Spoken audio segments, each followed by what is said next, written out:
Amado hermano Jürgen, es un privilegio para nosotros presentarle acá nuevamente ante nuestra teleaudiencia y agradecerle el tiempo, ¿verdad?, que está teniendo acá con nosotros en Guatemala y bueno, específicamente en Camojá Grande, la democracia Huehuetenango. Bienvenido.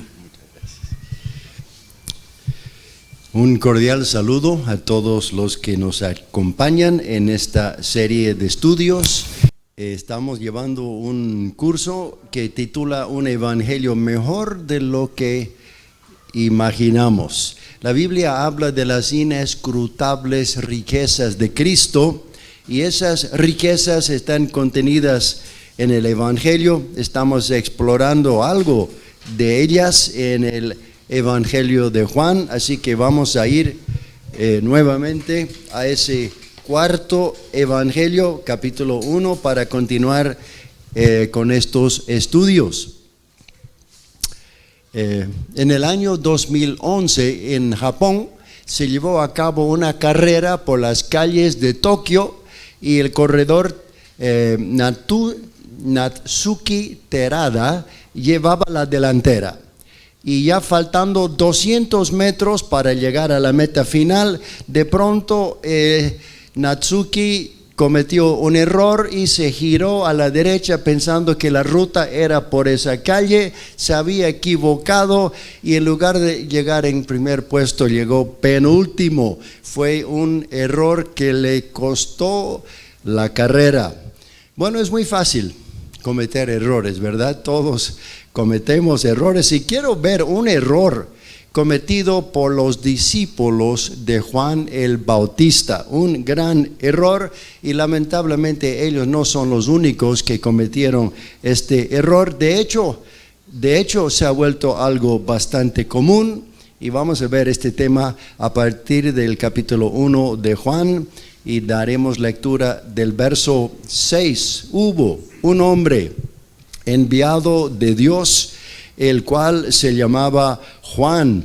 Este vino por testimonio para que diese testimonio de la luz, a fin de que todos creyesen por él. Juan fue un profeta enviado con una misión y él iba a cerrar un capítulo de la historia para abrir otra. Le tocó presentar al Mesías, abrir el camino, salir del camino, ¿verdad? La luz del mundo había llegado, se llama Jesús. Y aquí el profeta Juan está para decir, aquí está, ya llegó aquel Mesías que tanto esperábamos, ya está aquí. La misión de Juan fue presentar. Muchos profetas habían profetizado y a Juan le tocó no solo profetizar, sino presentar al Mesías que había llegado. Bueno, él salió del desierto y se puso a predicar al lado del río Jordán. Grandes multitudes de la región fueron a escucharle. Hubo todo un avivamiento en la zona y Juan llamaba a la gente a arrepentirse y les anunciaba que un personaje singular estaba por aparecer, por presentarse en el escenario. El Mesías que tanto habían esperado. Está diciendo Juan, alístense, ya está por llegar. Y observen lo que dice a continuación, verso 8. No era él, es decir Juan, no era él la luz, sino para que diese testimonio de la luz. Ahora, el autor se preocupa en enfatizar que Juan no era el personaje central, ¿no? Y a continuación dice en el verso 9, aquella luz verdadera que alumbra a todo hombre venía a este mundo. Y el autor recalca, la luz verdadera no es Juan. No, él no es el Señor Jesús. ¿Y por qué insiste en resaltar este tema? Bueno, cuando seguimos leyendo, descubrimos que el autor sigue mencionando esto una y otra vez. Verso 15. Juan dio testimonio de él y clamó diciendo, este es Este es de quien yo decía, el que viene después de mí es antes de mí porque era primero que yo. No vayan a pensar que yo sea alguien especial. En comparación con él, yo no soy nadie, dice Juan. Bueno, ya lo hemos entendido. ¿Por qué seguir insistiendo en eso? Bueno, hay una razón importante.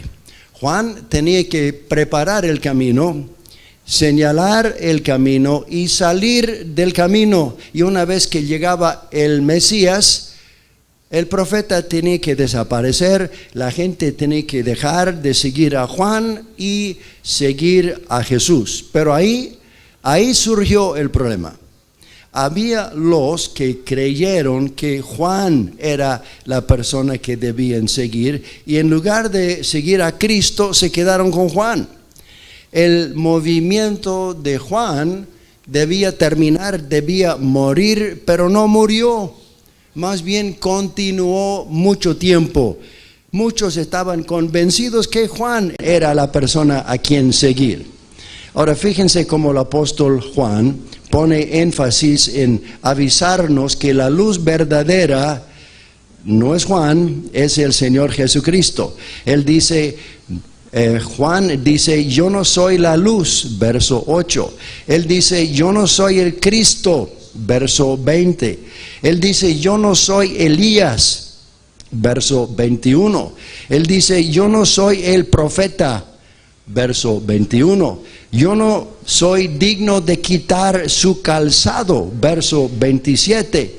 Ahora Juan quiere dejar totalmente claro este asunto. Yo no soy la persona central, es el Señor Jesús. Ahora había mucha especulación, ¿no? ¿Podría Juan el Bautista ser el personaje a quien estábamos esperando? Incluso cuando mandaron una delegación para averiguar esto, Juan dice en el verso 15, él dice, el que viene después de mí es antes de mí, ¿no? Es primero que yo. Y luego dice en el verso 27, el que viene después de mí es antes de mí. Otra vez, en el verso 30, vuelve a mencionar algo similar. Este es aquel de quien yo dije, después de mí viene un varón el cual es antes de mí porque era primero que yo. Parece que fuera la frase favorita de Juan, yo no soy, él es, y cada vez lo dice, ¿no? Y el resto del capítulo relata como muchos discípulos de Juan se levantaron y siguieron a Jesús. El autor del libro del Evangelio, Juan, fue uno de ellos, junto con Simón, Andrés y muchos otros. Bueno, Juan había terminado su trabajo, ¿no? Y ahora le tocaba salir del escenario, pero ahí surgió el problema. Vamos un momento al libro de Marcos, capítulo 2, por favor. Marcos 2, el verso 18. Y los discípulos de Juan y los de los fariseos ayunaban y vinieron y le dijeron, ¿por qué los discípulos de Juan y los de los fariseos ayunan y tus discípulos no ayunan? Aquí viene un grupo, bueno, dos grupos, fariseos y discípulos de Juan. A ver un ratito, discípulos de Juan, ellos debían haberse convertido en discípulos de Jesús. Pero los discípulos de Juan vienen y le reclaman, Señor, parece que no estás enseñando bien a tus discípulos cómo deben hacer las cosas y por qué no ayunan como nosotros. Ellos están reclamando a Cristo y criticando su labor en cuanto a la formación de sus discípulos. Así que aquí tenemos discípulos del profeta que debían haber dejado de seguir al profeta. Todavía se les ocurre criticar y llamar la atención al Señor Jesucristo. Estos discípulos cometieron un gran error. Vamos a notar tres aspectos de este error. Aquí está el primero. Primero, siguieron a la persona equivocada. siguieron a la persona equivocada. Observen que en este capítulo nos habla de los discípulos de Juan. Un ratito, estamos hablando de los discípulos de Juan el Bautista, el profeta que tiene que presentar al Mesías. Efectivamente. Entonces, ¿qué sucede aquí? Los discípulos de Juan debían haberse convertido en discípulos de Jesús. Pero estos caballeros no hicieron la transición, se quedaron con el viejo profeta conocido, con Juan, en lugar de seguir al Mesías. Eran discípulos, pero estaban siguiendo a la persona equivocada, estaban con el profeta cuando debían estar con Jesús. Se habían equivocado, siguieron a la persona equivocada. Vamos un momento al libro de Hechos. Los Hechos de los Apóstoles, el capítulo 19. Aquí tenemos un incidente que sucede unos 25 años después. El Evangelio ya se está proclamando a lo largo del Imperio Romano y Pablo está viajando, llevando el mensaje y llega a una ciudad en Turquía que se llama Éfeso. Y fíjense lo que pasa aquí en esta visita de Pablo, capítulo 19:1. Aconteció que entre tanto que Apolos estaba en Corinto, Pablo, después de recorrer las regiones superiores, vino a Éfeso y hallando a ciertos discípulos, les dijo: ¿recibisteis el Espíritu Santo cuando creísteis? Y ellos le dijeron: ni siquiera hemos oído que hay Espíritu Santo. Había algo raro con estos discípulos, así que Pablo tiene otra pregunta para ellos. Verso 3. ¿En qué pues fuisteis bautizados? Ellos dijeron: en el bautismo de Juan. Allá en Turquía, 25 años después, ya había muerto Juan el Bautista, pero hay un grupo de sus seguidores siguiendo fielmente con la enseñanza de su mentor espiritual. El movimiento de Juan el Bautista debía haberse acabado, pero continuó muchos años, y estos señores allá en Turquía, fielmente siguiendo las enseñanzas de Juan, sin darse cuenta que el tema había sido Jesús. ¿Verdad? El verso 4, y dijo Pablo: Juan bautizó con bautismo de arrepentimiento, diciendo al pueblo que creyesen en aquel que vendría.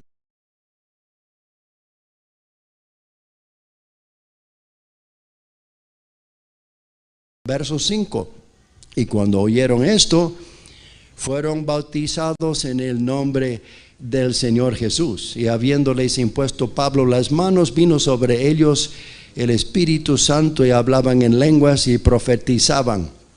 Eran por todos unos 12 hombres.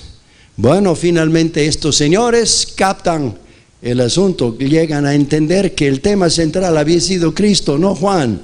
No se trataba meramente de seguir las enseñanzas de Juan, de arrepentirse, de ayunar, de vivir una vida santa. Eso está muy bien, pero sobre todo la vida cristiana es confiar en y seguir al Señor Jesús, recibir su Espíritu en nosotros, aquel que nos une con Cristo. Y aquí 12 hombres se convirtieron de Juan a Cristo. Bueno, pasan varios años, como 30 años. Mateo, Marcos, Lucas ya terminaron de escribir sus evangelios, y Juan ya anciano. Y como vemos en el primer capítulo, en el verso 8, nos dice que no era él, Juan, la luz, sino para que diese testimonio de la luz. Y lo repite una vez, otra vez, subrayando: Cristo es el tema, Cristo es el asunto central. Porque había aquellos que lo habían entendido mal, había todo un grupo que se quedó con el profeta. ¿Y será que estos hermanos, estos seguidores de Juan, estaban causando problemas en la comunidad cristiana? Y por eso Juan tenía que tanto enfatizar el tema aquí, porque pasan 50 años y Juan lo ve necesario recalcar reiteradas veces que el tema no era Juan. El tema es el Señor Jesús. El movimiento de Juan debía haberse enterrado, pero continuó mucho tiempo. Hasta el día de hoy, en el país de Irak, hay un grupo de manadeos que lo tienen a Juan el Bautista como su mentor espiritual. Estamos hablando de tiempos actuales, siglo XXI. Hay algunos que aún hasta ahora continúan creyendo que Juan es el gran líder que debían seguir. Ahora, Juan no era profeta de Dios, efectivamente. ¿Acaso no fue el más grande de los profetas? Sí lo era. ¿Acaso no había presentado fielmente el mensaje de Dios? Sí, lo hizo. ¿Acaso Dios no usó a Juan para traer avivamiento a Israel? Sí. Su ministerio impactó a miles de personas y fue algo maravilloso.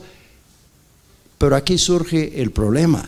Cuando Dios usa a un Juan el Bautista, a un Juan Calvino, a un Martín Lutero, a Juan Wesley, otro varón de Dios, a Billy Graham o algún otro gran predicador, hay personas que son muy bendecidas por el ministerio y quedan encantados con el ministro, y a veces hay una devoción equivocada que crece para con ese ministro, cuando la devoción debe dirigirse hacia la persona de Jesús, y las personas quedan encantadas con su enfoque, con su teología, con su doctrina, y comienzan a promover sus enseñanzas y forman parte de su movimiento, y comenzamos a decir: yo soy de Pablo, yo soy de Cefas, y yo soy de Apolos, yo soy de Calvino, yo soy de Lutero, o algún otro gran siervo de Dios. Vean un momento lo que dice Pablo en 1 Corintios capítulo 3. 1 Corintios capítulo 3. Vemos este fenómeno que surgió en la iglesia de Corinto, el verso 21. Así que ninguno se gloríe en los hombres, porque todo es vuestro, sea Pablo, sea Apolos, sea Cefas, sea el mundo, sea la vida, sea la muerte, sea lo presente, sea lo porvenir, todo es vuestro, y vosotros de Cristo, y Cristo de Dios. Alguno podrá decir: hermano, usted comparte una doctrina muy conservadora, muy bíblica. ¿Usted es de los conservadores? No, hermano, no soy de los conservadores, yo soy de Cristo. Hermano, entonces parece que usted pertenece a este movimiento, a esta denominación, su enseñanza como que va con esta línea. ¿Usted es de este grupo? No, hermano, yo no soy de ese grupo, yo soy de Cristo. Es la relación central que nos debe definir, ¿verdad? Podemos tener comunión con diversos hermanos y grupos, pero debemos recordar a quién pertenecemos. No pertenecemos a Pablo, no pertenecemos a Cefas, no pertenecemos a Apolos. Ellos no dieron su vida por nosotros, son siervos de Dios, y todo creyente pertenece al Señor Jesús. Y cuando nuestra lealtad se desvía del Señor Jesús a algún grupo, alguna línea, algún gran siervo, terminamos cometiendo el error de estos seguidores de Juan, y de pronto el tema es esta línea, esta teología, este enfoque, esta verdad, y no el Señor Jesús, y la centralidad de Cristo queda saboteada. Cuando algo se convierte en el tema central, ese algo se vuelve ídolo, y a veces el escenario cristiano se llena de ídolos. Hermanos, hay un solo tema, y ese tema es el Señor Jesucristo. Él es la luz del mundo, Él es el pan del cielo. Seguir a otro o a otra cosa nos lleva a la oscuridad, porque Él es la luz. Vamos a volver a Juan capítulo 3, el verso 26. 3, 26. Y vinieron a Juan y le dijeron: Rabí, mira que el que estaba contigo al otro lado del Jordán, de quien tú diste testimonio, bautiza, y todos vienen a él. Cuidado, Juan, estás por perder tu congregación. Tus seguidores están comenzando a seguir a Jesús. Respondió Juan y dijo: no puede el hombre recibir nada si no le fuere dado del cielo. Vosotros mismos me sois testigos de que dije: yo no soy el Cristo, sino que soy enviado delante de él. No se equivoquen, él es el Mesías.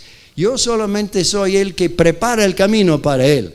Verso 29, el que tiene la esposa es el esposo, mas el amigo del esposo que está a su lado y le oye se goza grandemente de la voz del esposo. Así pues, mi gozo está cumplido. Está diciendo, lo que sucede aquí es una boda. La novia son los creyentes, el novio es Cristo, y Juan dice: yo no soy más que el amigo del novio. Y luego tenemos estas palabras inmortales de Juan en el verso 30. Es necesario que él crezca y que yo mengüe. Yo estoy por desaparecer, por salir del cuadro, del escenario. Él viene a quedar. Mi trabajo, dice Juan, es decir a la gente: Él es, síganle a Él, y después de hacer eso, mi trabajo terminó. Cuando en algún evento importante en el país y está presente el presidente de la nación, el maestro de ceremonias presenta al presidente: damas y caballeros, el presidente de la nación. Y el maestro de ceremonias sale del escenario y el presidente viene al podio, ¿verdad? Y ahora todos los ojos están en el presidente. Sería absurdo que todos estarían fijándose en el presentador y que la cámara esté enfocado en él cuando el presidente está hablando y la gente está prestando atención al otro. Eso sería ridículo, ¿no es cierto? ¿Cómo van a hacer eso? Bueno, algo similar pasa aquí. Juan el Bautista hace el anuncio: ya viene el Mesías, ¿no? Lo presenta y desaparece. Y un grupo de hombres le siguen a Juan el Bautista. Ahora, eso no tiene sentido en absoluto. Debía seguir al Mesías. Se quedaron con el presentador del Mesías. Una lealtad equivocada, ¿no? Eran seguidores de la persona equivocada.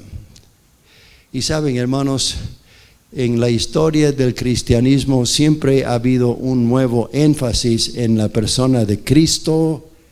Siempre que el pueblo se ha centrado en Él, ha surgido nueva vitalidad espiritual. Y cada avivamiento en realidad es un nuevo redescubrir a Cristo. Entender que Él es el tema y no hay otro. Y creo firmemente que el avivamiento surge cuando nos centramos en Él, cuando llegamos a dejar que Él cautive nuestro corazón, y cuando Él nos enseña a amarle y seguirle a Él, ¿no es cierto? Desafortunadamente pasa el tiempo y de pronto esa lealtad se desvía a este ministro, a este enfoque, a este tema, esa enseñanza, y de pronto hay otros temas que comienzan a volverse importantes, ¿no? Y el tema central a veces lo perdemos de vista, y creo que esto ha sucedido una y otra vez a lo largo de la historia. O sea, hay una cosa, hermanos, que debemos, que necesitamos, es que Dios abra nuestros ojos frente a la incomparable maravilla, belleza y gloria del Señor Jesucristo, y todo lo demás que quede retirado al margen. Bueno, este grupo, primer error, siguieron a la persona equivocada. Aquí está el segundo error: se juntaron con el grupo equivocado. Se juntaron con el grupo equivocado. ¿Se dieron cuenta con quiénes están estos discípulos de Juan en Marcos 2:18? Los discípulos de Juan y los fariseos. Estos eran los hombres que se opusieron a Jesús a cada paso. Constantemente estaban llevándole la contra y finalmente eran los que conspiraron para llevarle a la muerte. ¿Por qué los discípulos de Juan están asociándose con los fariseos? Yo no sé. No fue una buena idea, no fue una buena elección. Estos hombres eran los super espirituales legalistas, los que criticaban a Cristo a cada paso, constantemente encontraban fallas en el proceder de Jesús, y ahora los discípulos de Juan están junto con ellos. Y ambos se ponen a criticar a Jesús, se atreven todavía a encontrar fallas en el obrar, en el ministerio de Cristo. En Marcos capítulo 2, el verso 18, el relato sigue así. La pregunta es, ¿por qué los discípulos de Juan y los de los fariseos ayunan y tus discípulos no ayunan?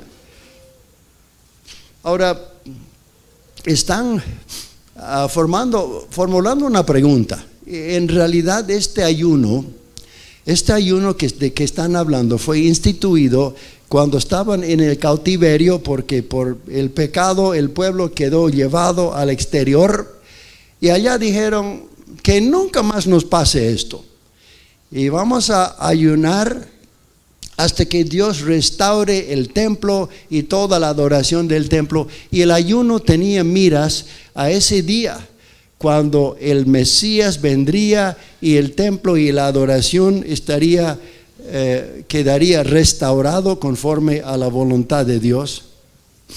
Y bueno, Cristo, claro, no se dieron cuenta que el Mesías ya había llegado.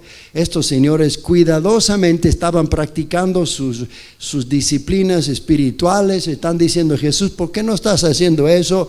No estás trabajando bien. Tratan de corregir a Jesucristo con la Biblia en la mano, ¿verdad? ¿No? Saben, hermanos, uno de los grandes daños que ha venido a la iglesia es justamente el espíritu de los fariseos, el espíritu de crítica, el espíritu de orgullo espiritual, de creernos mejores que otros hermanos, de darnos de atrevernos a tirarles piedras porque ellos no cumplen tan bien como nosotros.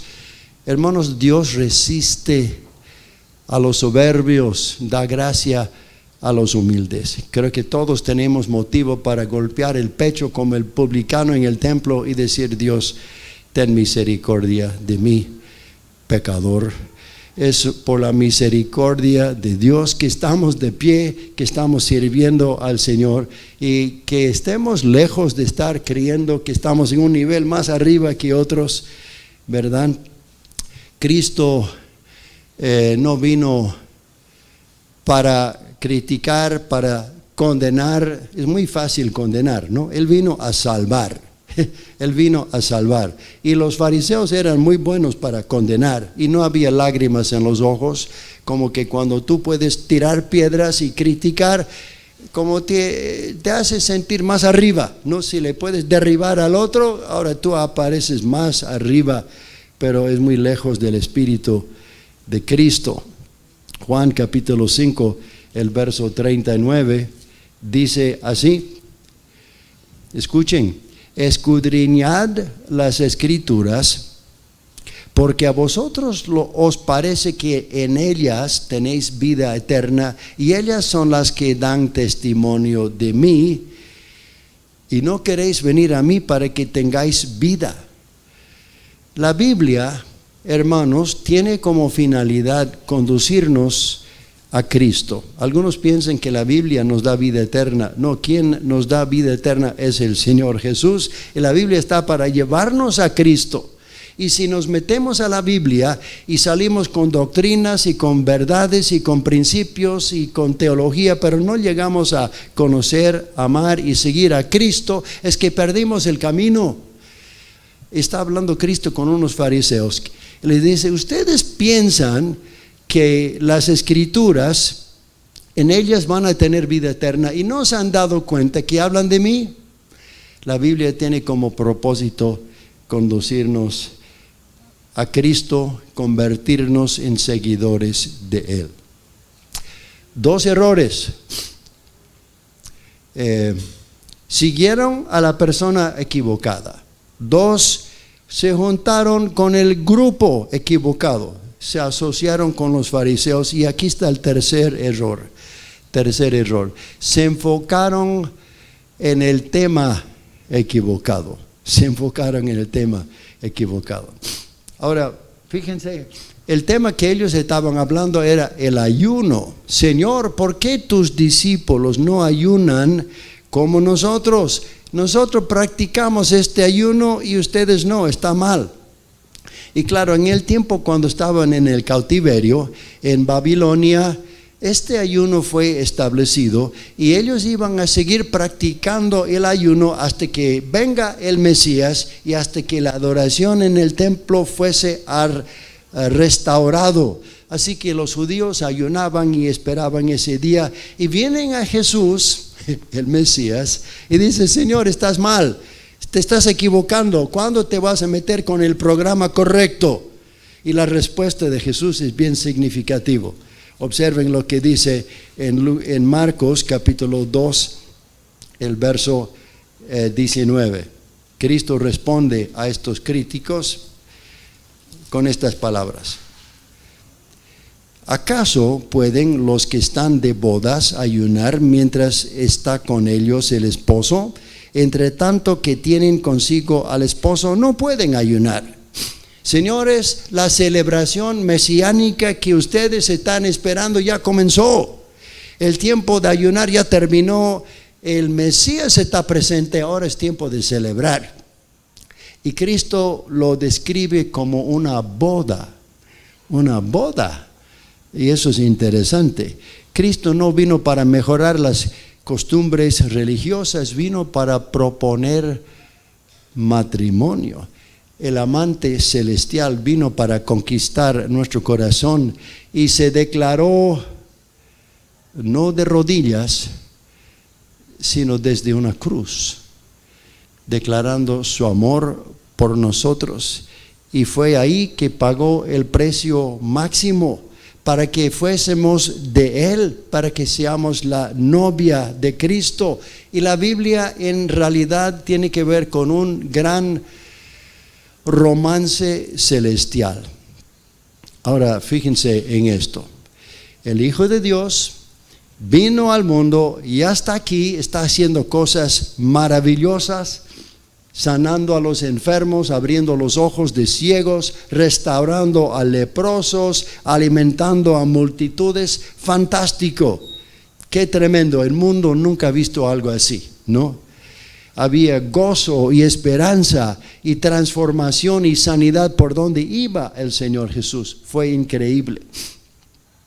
Una vez un hermano que ya está con el Señor, que solía predicar en el aire libre, estaba en una esquina predicando el evangelio y vio que había un caballero por allá que estaba escuchando atentamente y dijo dentro de sí: espero que preste atención, espero que esté captando, espero que Dios pueda tocar su corazón para que llegue a conocer a Jesús.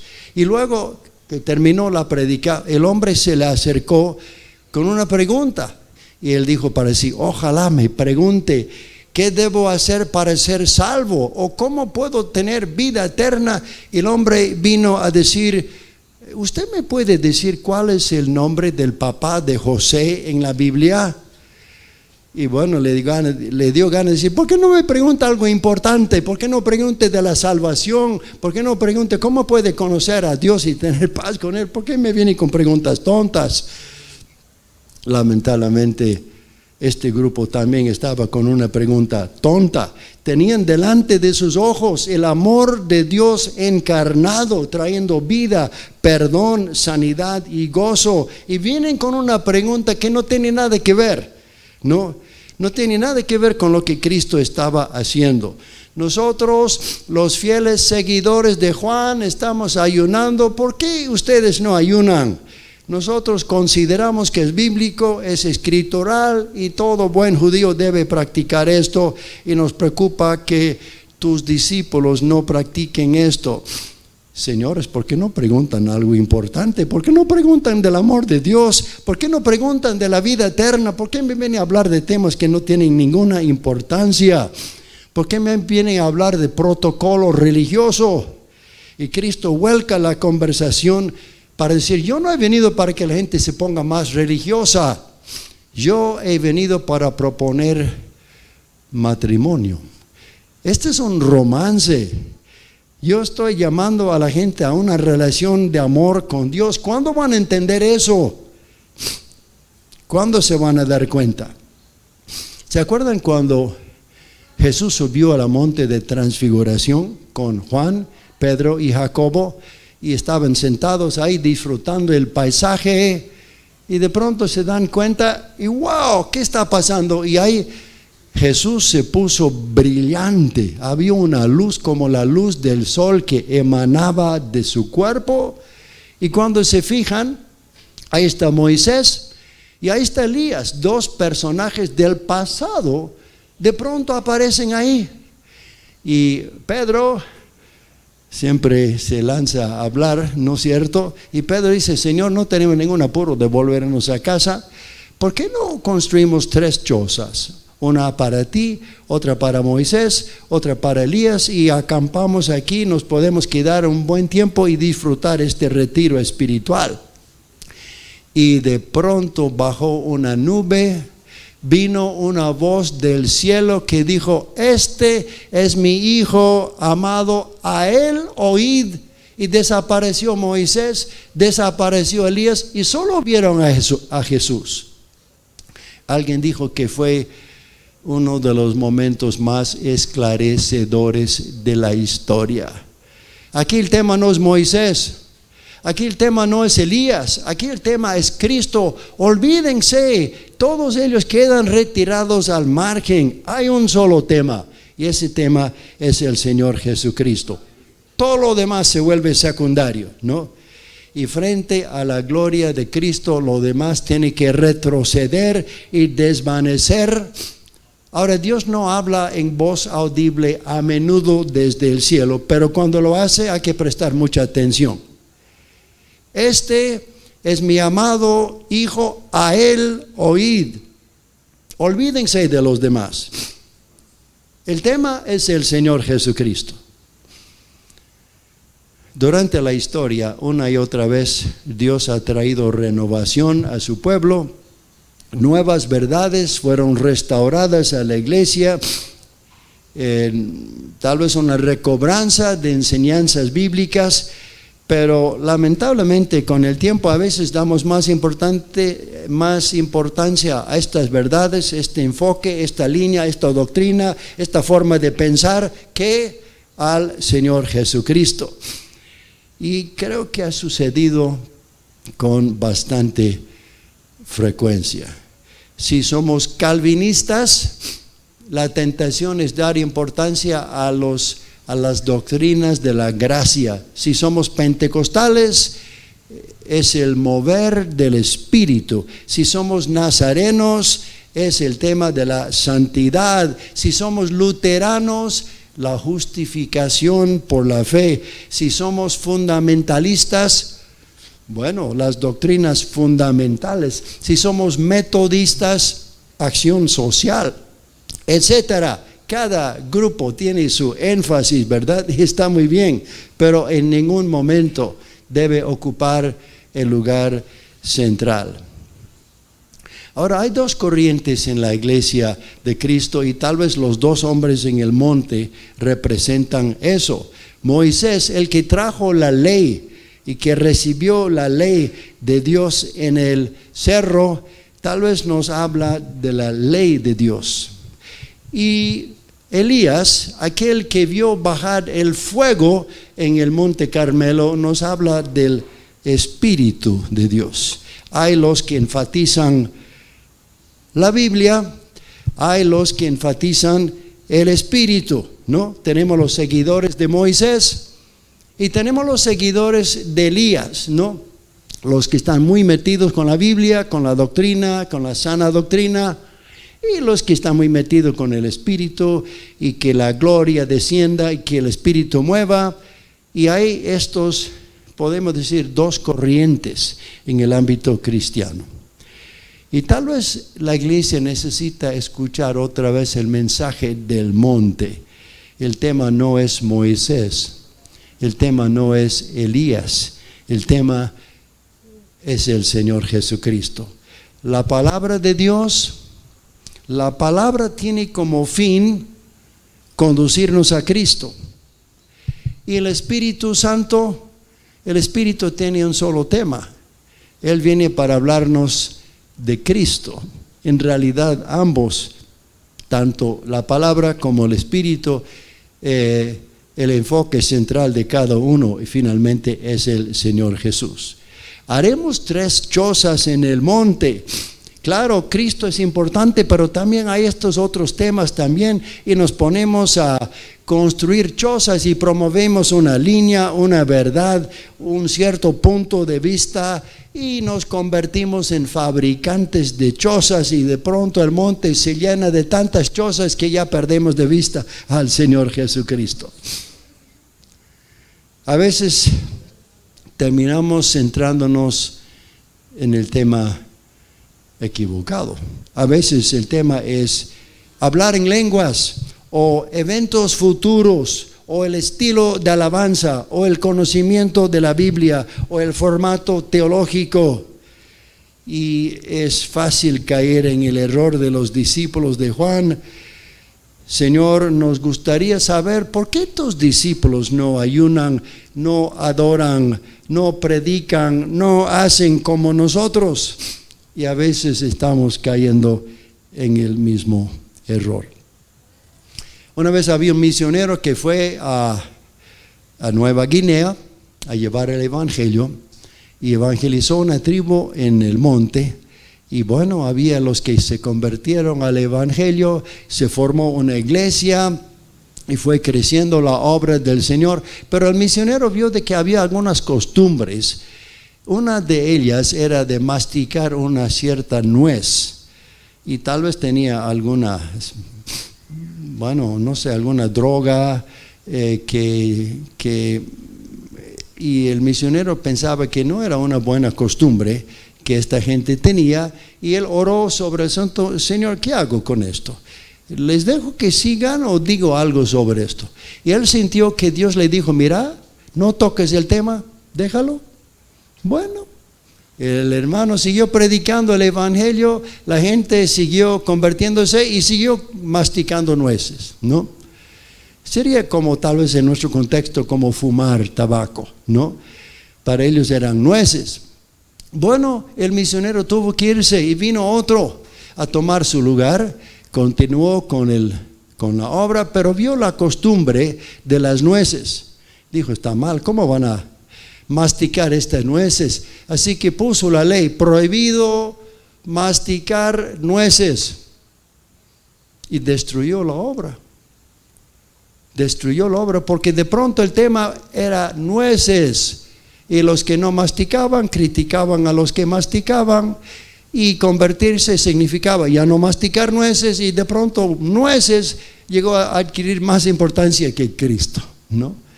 Ahora, ¿será que el Espíritu Santo puede tratar a su manera, a su tiempo con el asunto? Claro que sí, pero a veces cuando ponemos normas extra bíblicas, a veces causamos problemas, ¿verdad?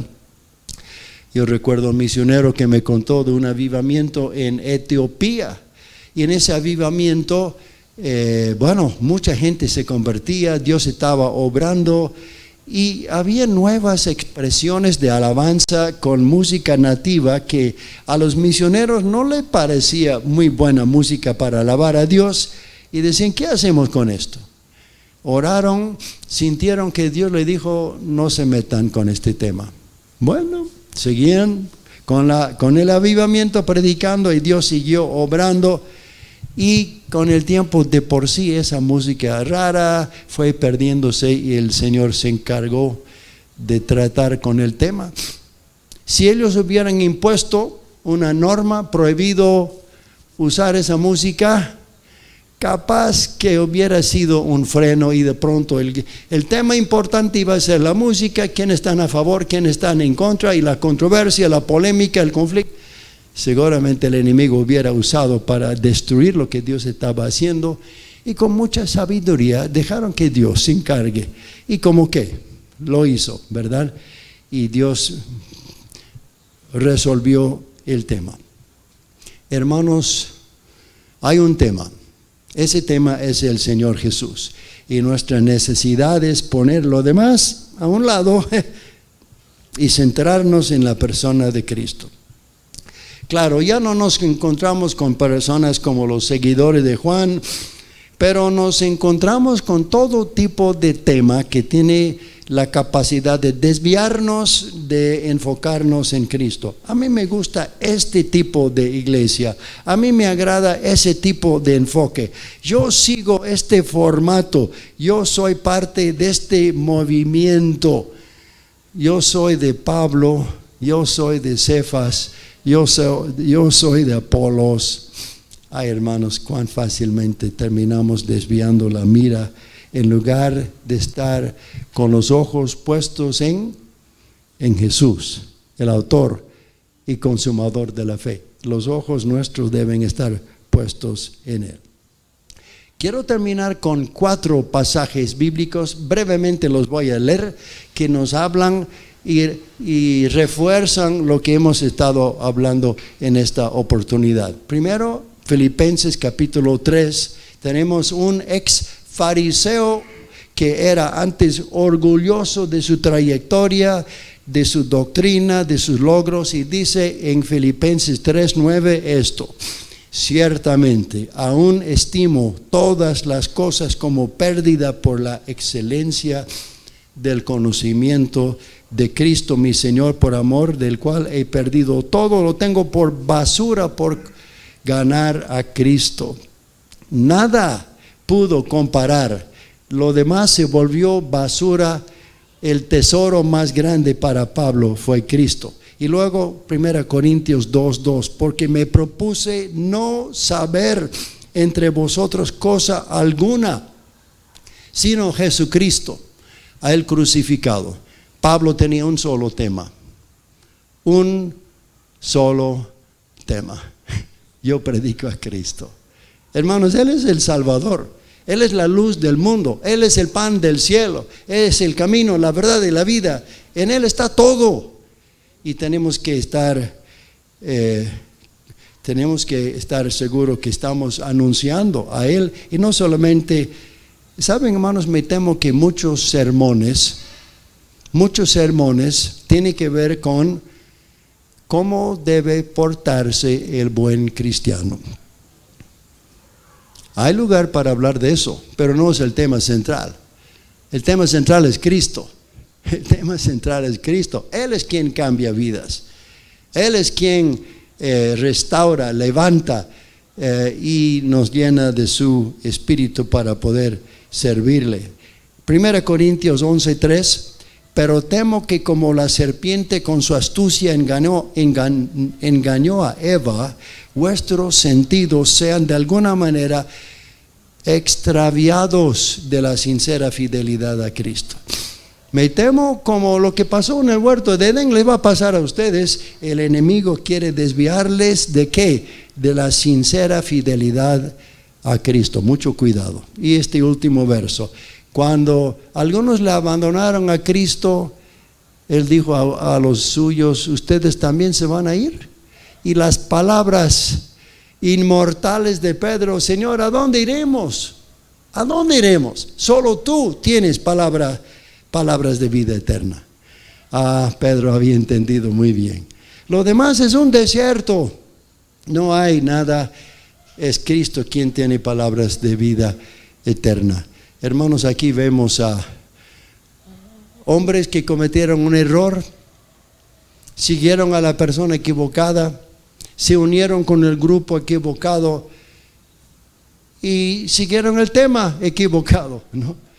Hemos visto que el tema había sido el Señor Jesucristo.